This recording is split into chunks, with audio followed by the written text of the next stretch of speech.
The film begins with a single, searing image. Eleanor perched on a yacht in Milan, a vision of radiant happiness against a sun-drenched sky. Shortly after, we see her at a glamorous fashion show, the perfect accessory to her handsome husband, Arthur. Their daughter is not with them on this trip. It becomes clear that Eleanor is a gifted shoe designer. All the models gliding down the runway wear shoes she designed, each pair a small work of art. After the show, Eleanor and Arthur navigate the chaotic bliss of the model's dressing room. Eleanor greets the head fashion designer and her ever-present assistant, Javier. It is a world she moves through with an easy, practiced grace. But this world of glittering surfaces is not where our story truly begins. To understand the woman on the yacht, we must flash back 2 years earlier to a stuffy London party at Eleanor's family home. Arthur was invited that night, a quiet, intense man who stood apart from the boisterous crowd. He was a doctor, a bacteriologist, a man of science and sober purpose. From the moment he saw Eleanor, a whirlwind of social grace and restless energy, he was utterly captivated. When he asked her to dance, she agreed, more out of politeness than genuine interest. The next day, we see Eleanor at the piano, her fingers flying across the keys, her parents and siblings gathered around her. Her younger sister teases her about the serious young man she danced with. Eleanor dismisses him with a wave of her hand, confessing she knows nothing about him. Her father then informs her that he was the one who invited him. His name is Arthur, a brilliant doctor running a research lab in Shanghai. Her mother, a woman whose own life has been a series of carefully calculated social maneuvers, asks if she sensed that Arthur was smitten. "From the way he spoke to you, it was obvious he was in love," she prods. Eleanor retorts that what matters more is whether she loves him. Her mother's response is sharp, a familiar weapon in their ongoing battle of wills. "All the girls your age are already married, Eleanor. You're getting older. You must get married and have children. It's what a woman does." Upset, Eleanor storms from the room, grabbing her coat to escape the suffocating atmosphere of the house, only to open the front door and find Arthur standing on the step. He had come to bring her a gift. She takes it wordlessly and tells him she's going out. He asks where she's going and simply falls into step beside her. They walk together for a while, a strange, mismatched pair.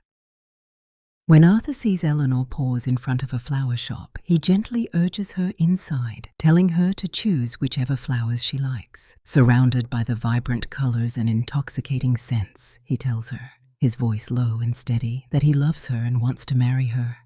She is shocked into silence. Seeing that he's waiting for an answer, she tells him she needs time to think. He simply replies, "I promise I'll do everything in my power to make you happy." When Eleanor returns home, she overhears her mother on the telephone with a friend, her voice dripping with dramatic despair, lamenting that she has lost all hope that Eleanor will ever find someone to marry her. In that moment, something inside Eleanor snaps. She decides to accept Arthur's proposal. It is not a decision born of love, but of spite and a desperate need to escape. After a swift, impersonal wedding, she travels with him to Shanghai, where they move into their new apartment, a world away from everything she has ever known. Time passes, and it becomes painfully clear that they share no common ground. Their interests, their passions, their very rhythms of life are hopelessly misaligned. Eleanor grows bored, stifled by the quiet routine. She asks Arthur to play cards with her one evening, but he doesn't know how. He has always been too busy with his research, his studies, his all-consuming work. One day, he tells her he's inviting his colleague Julian for lunch the next day. Eleanor makes a face, responding that she doesn't like Julian's wife, Beatrice, because she's arrogant and condescending. Later, Eleanor and Arthur attend a play, where they coincidentally meet Julian and Beatrice. They exchange strained greetings, and Beatrice speaks to Eleanor with a thinly veiled condescension. Eleanor, never one to back down from a social skirmish, responds in the same icy tone. During the performance, Eleanor sits next to Julian. She doesn't understand the intricate nuances of the Chinese actor's performance, and Julian begins to explain the scenes to her in a low, humorous whisper, his witty commentary making her laugh. It is a genuine, uninhibited sound, and Arthur, sitting on her other side, notices it. It's the first time he's seen her laugh like that, and a pang of something cold and unfamiliar twists in his gut. Over time, Eleanor and Julian grow closer. Their connection is a dangerous, exhilarating secret in the stifling world of expatriate Shanghai. One afternoon, they are together in her bedroom when Eleanor hears Arthur return home unexpectedly. The doorknob to the bedroom turns, then stops. A heavy, knowing silence hangs on the other side of the door. Eleanor's heart hammers against her ribs, terrified of Arthur's reaction. Julian, however, is coldly pragmatic. "He'll be too afraid of a scandal to do anything," he whispers, his voice devoid of the passion he had shown moments before. He gives her a ring, a small, glittering token, as a gift. The next day, Arthur confronts Eleanor, his voice calm, almost detached, which is somehow more terrifying than rage. He tells her that a deadly cholera outbreak has occurred in a poor, remote village called Meitanfu, and that he has volunteered to go there to help. He tells her they will leave the next day. She becomes furious. "How can you ask this of me? Do you want me to risk my life? I'm not going with you," she yells, storming off to the bedroom. Arthur's quiet voice follows her. "Then tomorrow, I shall file for divorce." She is shocked into silence. He then confronts her directly, his voice still chillingly calm. "I will accuse you of adultery." She meets his gaze, her own anger rising to meet his cold fury. "There's no need for a scandal. Julian and I love each other. We didn't mean to hurt anyone."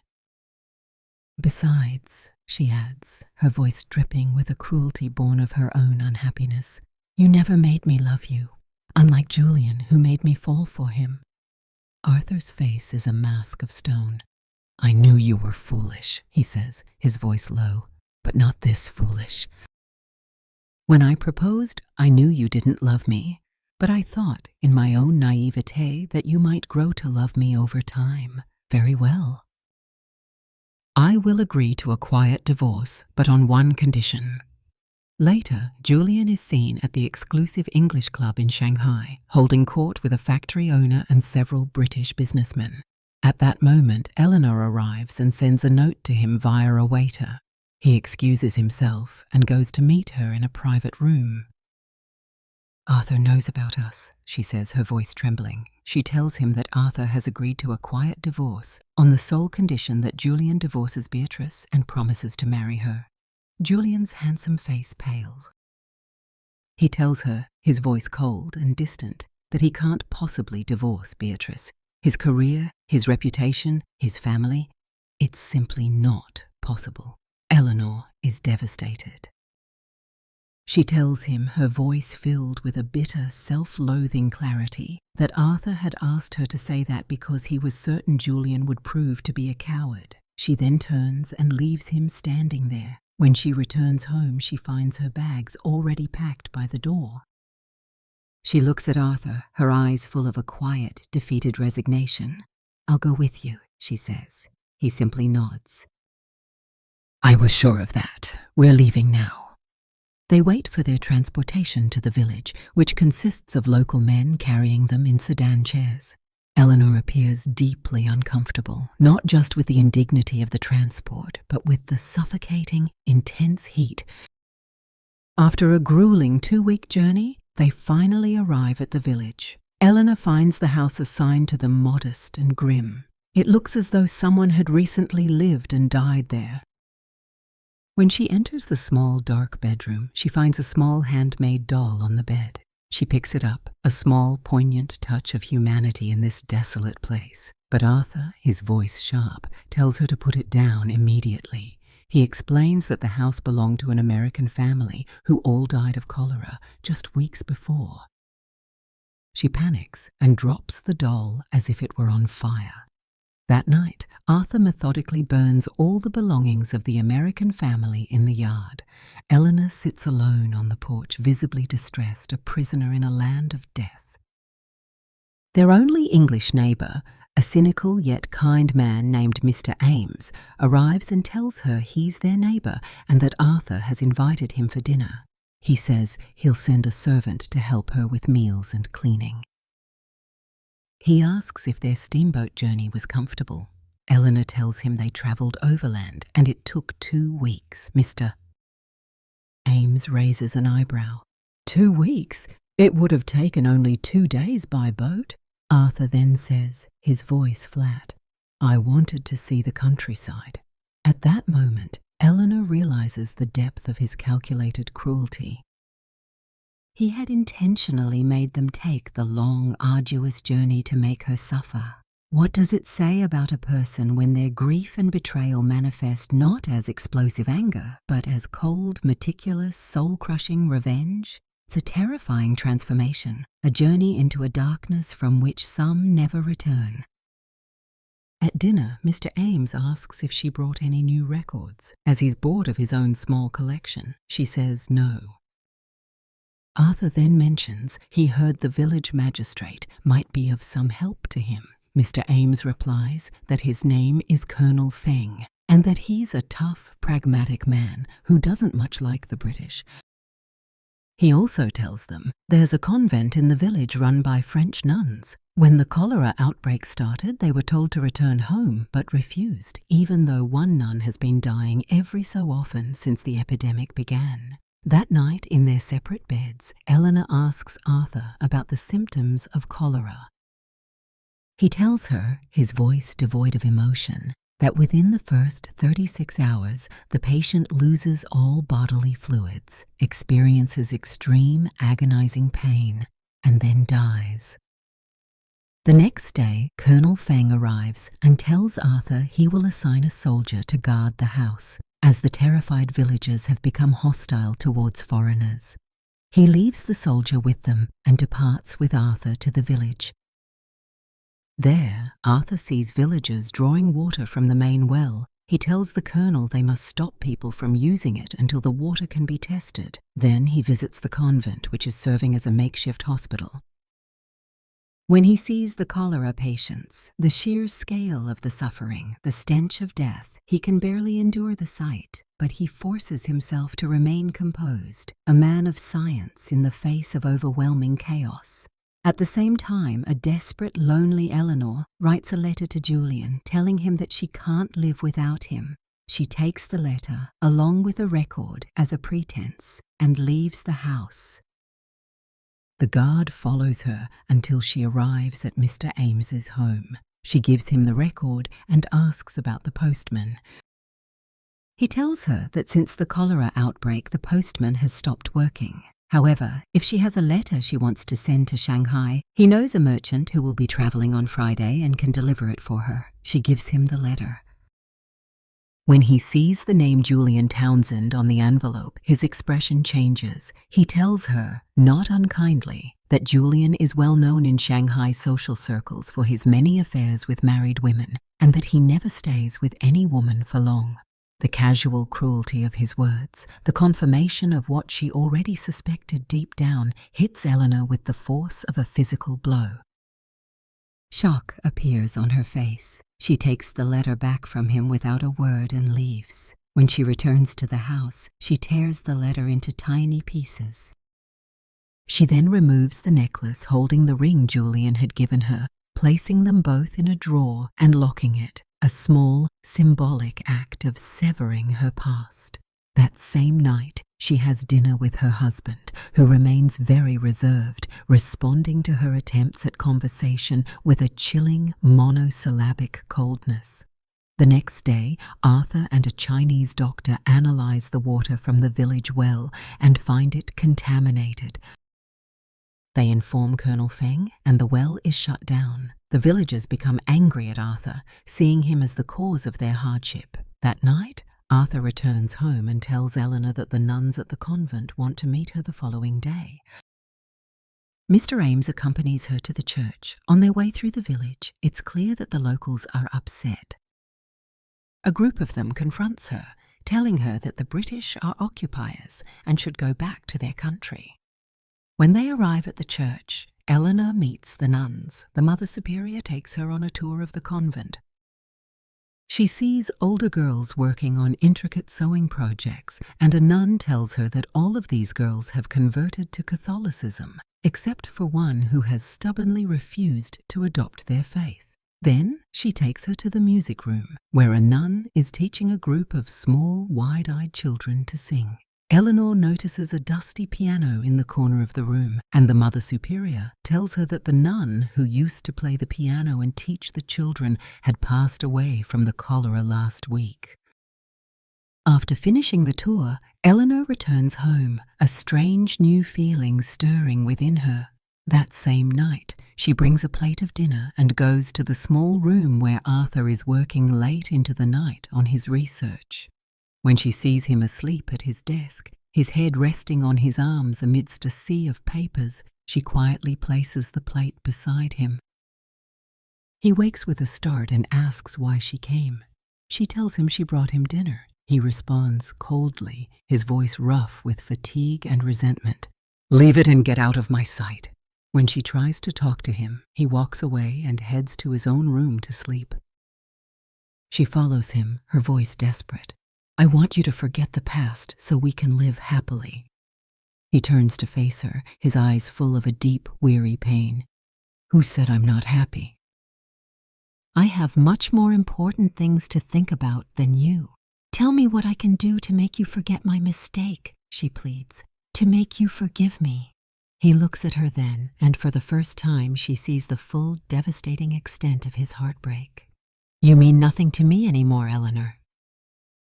"If I feel any sadness, it is only for the foolish man who once loved you so dearly." Eleanor leaves the room and shuts the door, leaning against it as sobs rack her body. On the other side of the door, Arthur hears her crying. He walks toward the door, his hand outstretched, but stops himself, his own face a mask of anguish. At that moment, it becomes clear he still loves her, despite everything.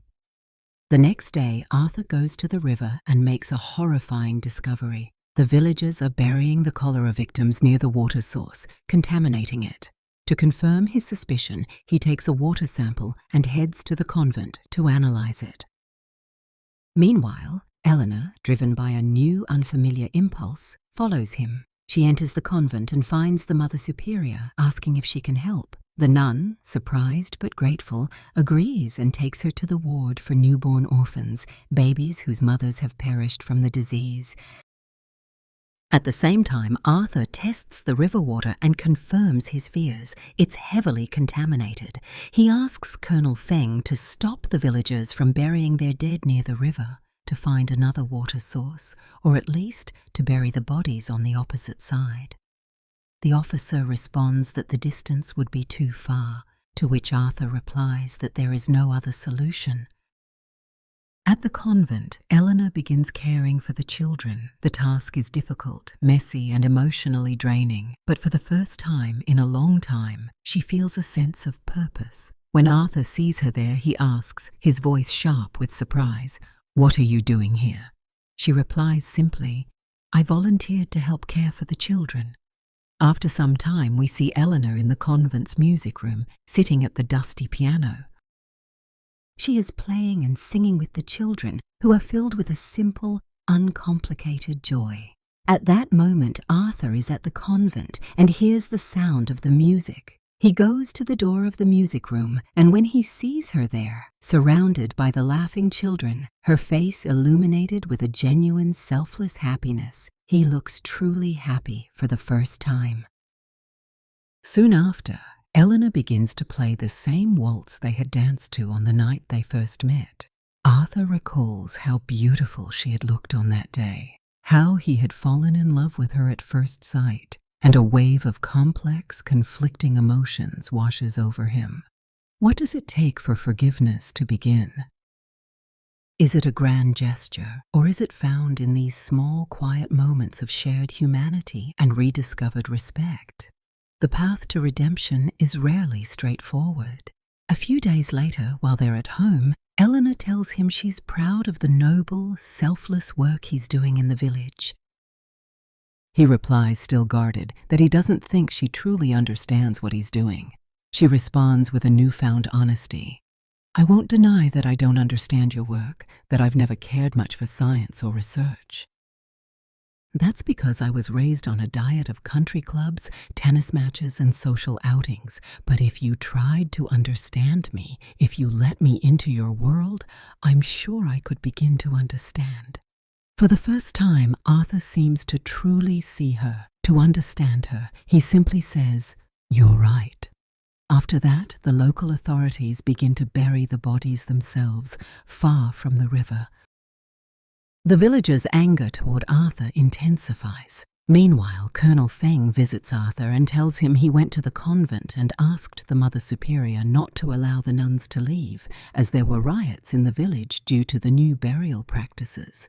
Arthur becomes fearful for his wife's safety and rushes to the convent to ask about Eleanor. They tell him she had just left. At that time, Eleanor is on her way home when she's confronted by a group of angry villagers. The guard tries to protect her, but is quickly overwhelmed and beaten.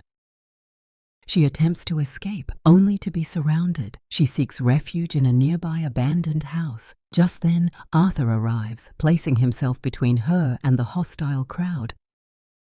"No one comes near her," he says, his voice a commanding roar. They attack him, but the guard, having recovered, fires a warning shot into the air, scaring the crowd away. From that moment on, their relationship improves dramatically.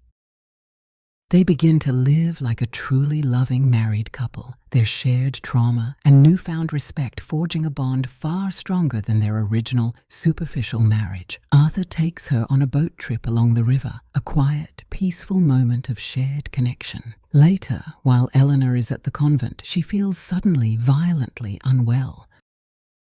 The nuns, experienced in such matters, tell her it's because she's pregnant. They inform Arthur, who comes to her, his face alight with a joy she has never seen before. She looks at him, her own eyes filled with a mixture of happiness and fear.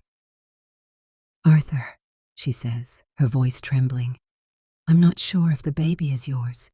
He takes her hand, his gaze steady and full of a love that transcends jealousy and betrayal. "It doesn't matter," he replies softly. "What matters is that it's your child. And I will love it and raise it as my own."